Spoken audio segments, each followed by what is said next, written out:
Oui, bonjour à tous. Donc, le Conseil constitutionnel vient de rendre une décision sur le CBD et je me dis que c'est l'occasion sans doute de mettre en perspective cette saga judiciaire entre la Cour de justice de l'Union européenne, la Cour de cassation, maintenant le Conseil constitutionnel. Bientôt, ce sera au tour de Conseil d'État de statuer là-dessus. Donc, je voudrais voilà, faire le point sur le CBD et le droit français. Qu'est-ce qui se passe? Pourquoi, et c'est très français, on est en train de couper des cheveux en 12, alors qu'au même moment, le Colorado, la Californie, qui sont pas forcément des civilisations très arriérées, ont légalisé le cannabis. Vous voyez, en France, on est en train de pondre un arrêté ministériel d'une complexité à s'arracher les cheveux, alors que la nouvelle coalition au pouvoir en Allemagne a décidé de légaliser le cannabis. Voilà, donc c'est très intéressant de voir comment en droit français, on se vautre dans des définitions et dans des réglementations à n'en plus finir, alors que chez nos voisins, on a supprimé le problème, tout simplement. Donc reprenons ça parce que c'est finalement assez intéressant. Et ça nous permet, voyez, de comprendre en fait cette articulation, et ça nous permet aussi de comprendre ce qu'est la définition même d'un stupéfiant. Et c'est assez stupéfiant de savoir que ça n'avait jamais été défini jusqu'à présent. Donc brièvement le plan de cette vidéo, hein, on va revenir sur ce que nous disait la Convention unique sur les stupéfiants de l'ONU, parce que ça c'est à partir de là que tout commence. On va voir brièvement, on va rappeler les passages essentiels de l'arrêt de la Cour de justice de l'Union européenne du 19 novembre 2020, parce qu'on va voir que la décision du Conseil constitutionnel d'hier, elle s'inspire lourdement de cette décision de la CJUE, mais elle ne reprend pas exactement la même définition. Donc il y a un dialogue qui s'est noué entre les instances européennes et les instances françaises. La Cour de cassation, elle a botté en touche avec un arrêt très technique. Mais là, le Conseil constitutionnel, il a essayé de s'approprier une partie de cette définition. Et il comble d'une certaine manière une lacune du droit français, que je vous rappellerai après.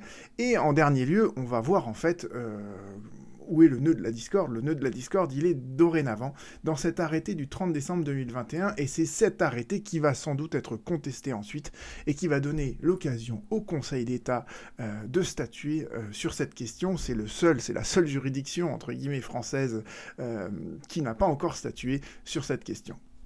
Alors, revenons d'abord, et c'est très intéressant, sur la Convention de l'ONU. La Convention de l'ONU sur les stupéfiants de 61, vous trouverez donc sous cette vidéo le lien vers cette convention, donc vous pouvez la relire dans son intégralité. Mais ce qui est intéressant, c'est de voir que dans cette convention, vous avez l'article 1er sur les définitions, et on vous définit ce qu'est le cannabis. Donc, vous voyez, le cannabis, ce sont les fameuses sommités florigères ou fructifères de la plante de cannabis. On vous parle de la plante de cannabis, on vous parle de la résine de cannabis, et à la fin, on vous dit, les stupéfiants, on va pas les définir, mais simplement, on va en faire une liste. D'accord? Donc la définition, enfin, il n'y a pas de définition dans les instruments internationaux, dans les conventions internationales, et notamment dans cette fameuse convention unique sur les stupéfiants, il n'y a pas de définition de ce que constitue un stupéfiant. Il y a simplement une énumération dans le cadre d'un tableau qui est actualisé.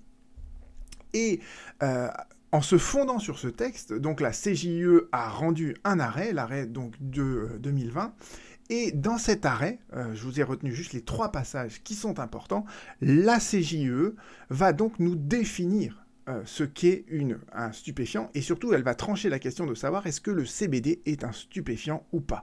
Et elle nous dit, la Cour de justice de l'Union européenne, que le CBD n'a pas d'effet psychotrope, et il n'a pas d'effet nocif sur la santé, de sorte au regard des données scientifiques actuelles.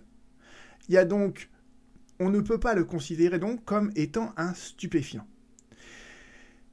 Et donc, au sens donc de la Convention de l'ONU. Donc vous voyez que pour la CJUE, ce qui fait qu'on est en présence d'un stupéfiant, c'est qu'il y a un effet psychotrope et que c'est nocif sur la santé. C'est les 2 critères qui font qu'on peut déterminer si une molécule, une substance est un stupéfiant, et le CBD n'est pas un stupéfiant parce qu'il ne répond à aucun de ces 2 critères. si vous regardez cette décision de la CJUE jusqu'à la fin, en fait, on vous parle de la réglementation française, et en l'occurrence, on dit, en France, il y a une incohérence dans la réglementation, c'est que on n'interdit pas la vente de CBD de synthèse, en revanche, on interdit la vente de CBD extrait de la plante de cannabis, donc sous forme, vous voyez, de la plante elle-même. D'accord? Donc, sous forme synthétique, pas de problème pour la vendre en France. Sous forme de plante, c'est problématique. Et on va voir que l'arrêté du 20 décembre 2021, il reprend à nouveau cette distinction entre le CBD de synthèse, pour lequel il n'y a aucun problème, et la plante en elle-même, les sommités fructifères et frugifères.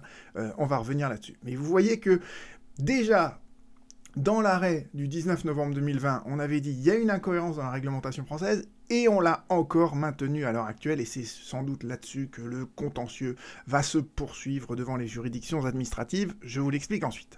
Donc vous avez compris ce que nous dit la Convention unique de l'ONU, vous voyez comment la CJUE l'a interprété, et il faut savoir que les arrêts de la CJUE, ils sont contraignants en France, c'est-à-dire que notre droit français doit être conforme à ce que dit la CJUE, ce que juge la CJUE.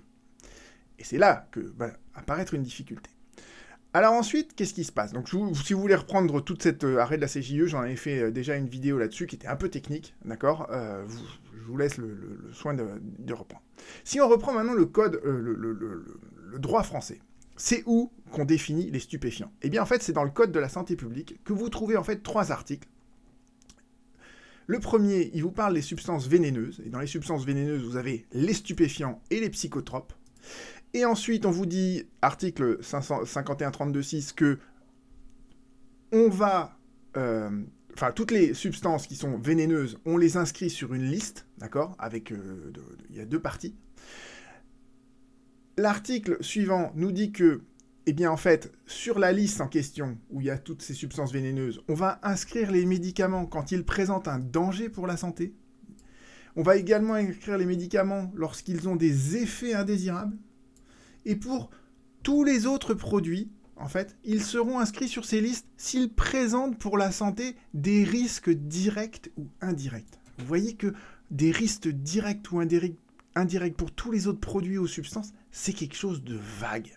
D'accord? Donc les critères qui font que une substance est inscrite sur ces listes, eh bien en fonction de ce 5e, on peut y inscrire tout et n'importe quoi.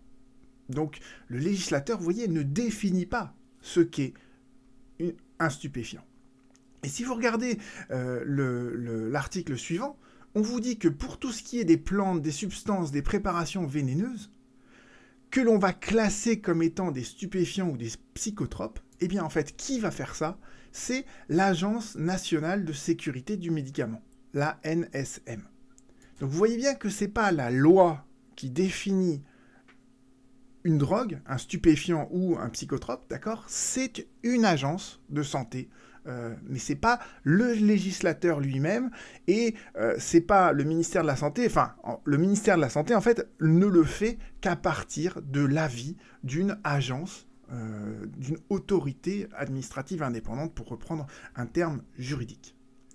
Et le contentieux, en fait, il s'est noué devant le Conseil constitutionnel. Pourquoi? Parce que, en fait, il y a une des raisons pour lesquelles on peut considérer qu'une loi elle est inconstitutionnelle, c'est quand la loi elle est floue, quand elle est trop imprécise, quand le législateur, entre guillemets, n'a pas fait son travail et il a laissé au pouvoir réglementaire ou à d'autres instances le soin de compléter la loi alors que c'était son travail de le faire. Ça, c'est ce qu'on appelle le grief de l'incompétence négative. D'accord? L'incompétence négative, c'est quand le législateur, il avait à définir quelque chose et il n'a pas fait cette définition puisqu'il dit « je laisse à d'autres le soin de le faire ». Et vous voyez bien qu'au regard de ce qu'on a vu là dans l'articulation du Code de la santé publique, le Code de la santé publique ne nous définit pas ce qu'est un stupéfiant. Il nous dit « ça relève d'une liste et cette liste, elle est établie en fonction de ce que pense l'Agence nationale de sécurité du médicament ». Donc, les requérants, dans le cadre de leur procès, ils ont posé une question prioritaire de constitutionnalité en disant, eh bien, il y a une incompétence négative du législateur, donc on doit déclarer inconstitutionnels les articles que vous avez sous les yeux. Et que nous répond le Conseil constitutionnel? Eh bien, en fait, c'est assez intéressant puisqu'il nous dit, voilà, voilà comment fonctionnent, en fait, donc, les articles du Code de la santé publique. Effectivement, il n'y a pas de définition de ce que constitue un stupéfiant dans les articles L 5132.1, 5132.7.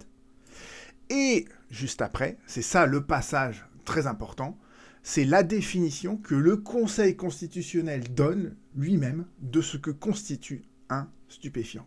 Un stupéfiant, d'accord, ça désigne une substance psychotrope qui se caractérise par un risque de dépendance et des effets nocifs pour la santé. Et vous voyez bien que, en fait, ce qui est intéressant dans cette définition, c'est que quand vous reprenez, c'est pour ça que je l'avais cité, les médicaments par exemple, s'ils sont inscrits sur ces listes, c'est parce qu'ils présentent un danger pour la santé, parce qu'ils ont des effets indésirables. Et je vous ai dit, pour les autres produits et substances, on parle de risques sans les définir. Et le Conseil constitutionnel donc fait œuvre de novatrice, puisqu'il nous dit, voilà, un stupéfiant, c'est comme pour les médicaments, il faut qu'il y ait un effet nocif pour la santé. Quant au risque, eh bien le risque, c'est un risque de dépendance, parce qu'effectivement, quand vous reprenez la Convention unique de l'ONU et toute la législation sur les stupéfiants, ce qu'on veut, c'est justement lutter contre ces phénomènes de dépendance qui aboutissent à des déchéances des individus qui sont qui sont dépendants à ces drogues. Donc voilà l'objectif, voilà cette définition que forge le Conseil constitutionnel à partir des dispositions du Code de la santé publique. Donc ça, c'est intéressant, parce que vous voyez bien que si une substance n'a pas d'effet psychotrope, si elle ne crée pas de dépendance, et si elle n'a pas d'effet nocif sur la santé, on ne peut pas considérer que c'est une drogue. Et ce que nous dit le Conseil constitutionnel derrière, il nous dit il n'y a pas d'incompétence négative de la part du législateur. Le législateur pouvait parfaitement renvoyer à un décret pris après avis de l'ANSM pour déterminer les substances qui sont considérées comme des stupéfiants. Donc de ce point de vue-là, la loi n'est pas contraire, mais simplement, d'accord, c'est à l'autorité administrative, donc c'est-à-dire au ministère, de définir cette liste. Et surtout, cette liste, elle est soumise au contrôle du juge. C'est-à-dire qu'on pourra aller devant le juge pour dire que cette liste, elle est soit incomplète, ou alors qu'on y a inséré dedans une substance qui ne répond pas à la définition de stupéfiant telle que l'a donnée le Conseil constitutionnel dans cette décision. Et tout ceci se fait en fonction de quoi? En fonction des connaissances scientifiques et médicales, parce que c'est à partir d'elles, notamment, que l'on va pouvoir déterminer s'il y a un risque de dépendance et surtout s'il y a un effet nocif pour la santé. D'accord? Donc, pour synthétiser tout ça, le Conseil constitutionnel donc, nous donne une définition de stupéfiant qui est composée de 3 paramètres, l'effet psychotrope, le risque de dépendance et la nocivité pour la santé. Deuxième apport de l'arrêt, le ministre de la Santé, avec l'avis de la NSM, va établir cette liste de stupéfiants.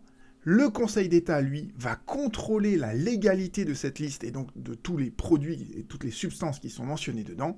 Quant au Conseil constitutionnel lui-même, il reconnaît que le législateur n'a pas été incompétent, il a exercé ses pouvoirs tels qu'il le devait. Donc, la liste des drogues, elle ne figurera jamais dans la loi, elle n'appartient pas à la partie législative du Code de la santé publique, elle appartient à la partie réglementaire et le Conseil constitutionnel, il ne statue pas sur la constitutionnalité des règlements.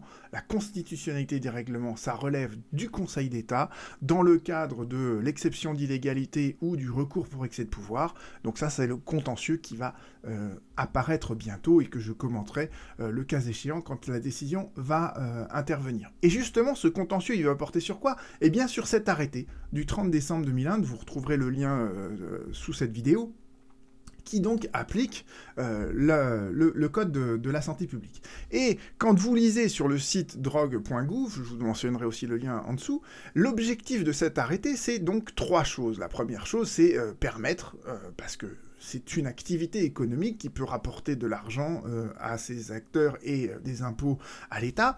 Donc il faut développer en fait la filière agricole et la filière commerciale des produits qui contiennent du CBD. Donc ça, c'est le premier objectif de cet arrêté. Le deuxième objectif, vous allez voir, ça va être de garantir la protection des consommateurs et de certains points de vue, vous allez voir comment le législateur, enfin comment le pouvoir réglementaire s'y prend. Et enfin, autre objectif très important quand même, c'est de pouvoir permettre aux forces de sécurité intérieure, donc à la police et à la gendarmerie, de lutter contre les stupéfiants. Et vous voyez que parfois c'est difficile, parce que quand on est en présence d'une fleur de CBD et d'une fleur de cannabis, je sais pas personnellement comment on fait pour distinguer l'un et l'autre, et manifestement ça doit pas être évident, ce qui explique d'ailleurs une partie donc de cet arrêté. Et il y a deux passages qui m'ont paru importants dans cet arrêté, je les ai mis en italique ici, vous les retrouvez textuellement donc dans l'arrêté. La première chose, c'est que seuls les agriculteurs actifs, au sens de la législature, la réglementation européenne et nationale, peuvent cultiver des fleurs et des feuilles de chanvre.